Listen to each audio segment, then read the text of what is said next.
যে সময়গুলোতে আল্লাহ সুবহানাহু ওয়া তাআলার কাছে দোয়া করলে আল্লাহ তাআলা দোয়া ফিরিয়ে দেন না, এবং যেই স্থানগুলোতে দোয়া করলে দোয়া কবুল হবেই হবে ইনশাআল্লাহ, একেবারে গ্যারান্টেড। শুধু ডাকার মতো ডাকতে হবে। এই স্থানগুলো কখন, সময়গুলো কখন, এক নজরে একটু জেনে নেন। নবী সাল্লাল্লাহু আলাইহি ওয়াসাল্লামের হাদিস, মান সাল্লাল ফাজরা ফি জামাআতিন সুম্মা ক্বাদা ইয়াযকুরুল্লাহা হাত্তা তাতলাউ শামস সুম্মা সাল্লা রাকাতাইন। যে ব্যক্তি ফজরের নামাজ জামাতে পড়ে সূর্য ওঠা পর্যন্ত জিকিরে থাকে তার বড় সওয়াব রয়েছে, এবং ঠিক ওই সময় যদি আল্লাহর কাছে কেউ কোনো ব্যক্তি ফরিয়াদ করে আল্লাহ সুবহানাহু ওয়া তাআলা তার ফরিয়াদ শুনেন এবং তার ডাকে সাড়া দেন। সুবহানাল্লাহ। এক নম্বর। দুই নম্বর, তাহাজ্জুদের সময় ইউনজিলু রব্বুনা তাবারাকা ওয়া তাআলা কুল্লা লাইলাতিন ইলা সামাইদ দুনিয়া। আল্লাহ তাআলা প্রতি রাতে শেষের তৃতীয়াংশে দুনিয়ার আসমানে নেমে এসে বলেন, কে আমাকে ডাকবে, আমি তার ডাকে সাড়া দেব। তাহলে শেষ রাত্রে যখন বান্দা আল্লাহর কাছে কোনো দোয়া করবে আল্লাহ তাআলা সেই দোয়া কবুল করবেনই করবেন। আল্লাহ বলেন, হাল মিন সাইলিন আনা মিন মুস্তাগফিরিন আলা কাদা হাত্তা মাতলাইল ফজর। ওই যে একেবারে ফজর পর্যন্ত আল্লাহ বলেন, কেউ কি আছো অসুস্থ আমাকে বলো, আমি সুস্থ করব। কেউ কি আছো রোগে আক্রান্ত আমাকে বলো, আমি রোগ থেকে মুক্তি দেব।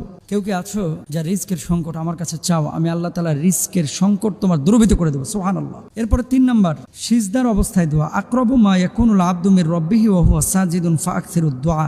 বান্দা সিজদা অবস্থায় আল্লাহর সবচেয়ে কাছাকাছি থাকে, তাই তখন বেশি বেশি দোয়া করো। সিজদা অবস্থায় যখন আপনি নফলে সালাতে আল্লাহর কাছে বেশি বেশি চাইবেন, আল্লাহ তাআলা আপনার প্রত্যেকটা দোয়া কবুল করবেন ইনশাআল্লাহ। যেটা আমার ভাইরা বোনেরা অনেকে হয়তো আপনারা বোঝেন না। আপনারা চিন্তা করেন সিজদা অবস্থায় এত দোয়া কেন করব? সিজদা অবস্থায় শুধু সুবহানা রাব্বিল আলা বলে আমরা চুপ করে বসে থাকি না। নফল ইবাদতে নিজের ব্যক্তিগত চাওয়াগুলো আপনি সিজদা অবস্থায় করবেন, নফল ইবাদতে ইনশাআল্লাহ, এবং আল্লাহর কাছে পেশ করবেন। সিজদা অবস্থায় কোনো দোয়া করলে আল্লাহ তাআলা সেই দোয়া ফিরায় দেন না। সুবহানাল্লাহ। চার নম্বর, আজান এবং ইকামতের মাঝখানে আদ-দুআউ লা ইউরাদ্দু বাইনাল আযানি ওয়াল ইকামাতি। কোনো নামাজি ব্যক্তি যদি আজান এবং ইকামতের এই মধ্যবর্তী সময়ে আল্লাহর কাছে কোনো দোয়া করে আল্লাহ তাআলা দোয়া কবুল করবেনই করবেন ইনশাআল্লাহ। আপনি খালি করতে থাকেন দোয়াটা। সুবহানাল্লাহ। তাহলে আজান এবং ইকামতের মাঝখানে যখন দোয়া করবেন অবশ্যই আপনাকে নামাজি হতে হবে। নামাজ না পড়ে শুধু দোয়া করলে আল্লাহ তাআলা সেই দোয়া কবুল করবেন না। এরপর আরেকটি দোয়া হচ্ছে ইফতারের সময় দোয়া। সালাসাতুন লা তুরাদ্দু দাওয়াতুহুম। তিন ব্যক্তির দোয়া আল্লাহ তাআলা ফিরিয়ে দেন না।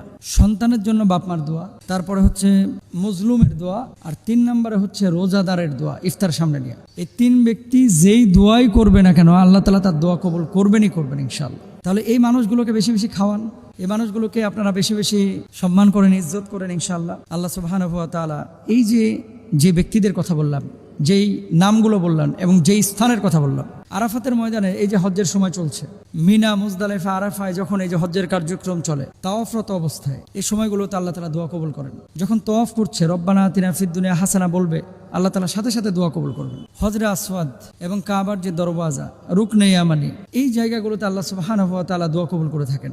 এই জন্য প্রিয় ভাই এবং বোনেরা, প্রত্যেকেই আপনারা এই সময়গুলো খেয়াল করে দোয়া করবেন।